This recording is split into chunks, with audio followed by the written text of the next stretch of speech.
राजकीय वाटचालीमध्ये अनेक वेळा अपयशी येते, पण हे अपयश पचवण्याची ताकद माजी मंत्री सिद्धाराम मैत्रे यांच्यामध्ये आहे आणि ते यावेळी पुन्हा एकदा तालुक्याचे आमदार होतील आणि तालुका सुजलाम सुफलाम करून टाकतील असा विश्वास ईडीचे आमदार यशवंत गौडा पाटील यांनी व्यक्त केला। सोमवारी अक्कलकोट विधानसभा मतदारसंघातील मंगळूर मतदारसंघातील सुलेर जवळगेसह अनेक गावांना भेट दिली, त्यावेळी ते बोलत होते। महाविकास आघाडीचे उमेदवार सिद्धाराम मैत्रे यांचे गावकऱ्यांनी मोठ्या उत्साहाने जेसीबीने फुलांची उधळण करत उत्साही वातावरणात स्वागत केले। पुढे बोलताना आमदार पाटील म्हणाले, जल्लोषात केलेल्या स्वागताचे मन भरून आले। काँग्रेस आणि महाविकास आघाडीने केलेल्या विकास कामाच्या जोरावर आणि पुढील विकासाच्या ठोस मुद्द्यांवर निवडणुकीला सामोरे जात आहे।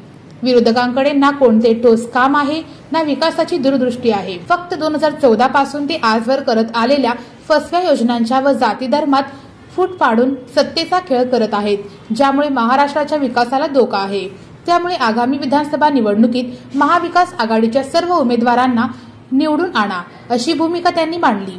विरोधक आमच्याबद्दल अपप्रचार करत आहेत, आम्हीच त्यांना गेल्या वेळी निवडून आणलो, ही चूक झाली, ही चूक यावेळी सुधारून घेऊ आणि त्यांना यावेळी धडा शिकवू।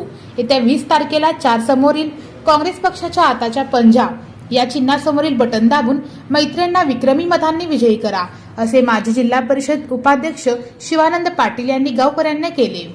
यावेळी माजी सभापती संजीव कुमार पाटील, महादेव बैरगुंडे, सुखदेव बिसे पाटील, प्रकाश पाटील, पिरोजी शिंगाडे आदींसह महाविकास आघाडीतील घटक पक्ष, काँग्रेसचे कार्यकर्ते, पाटील समर्थक मोठ्या संख्येने उपस्थित होते।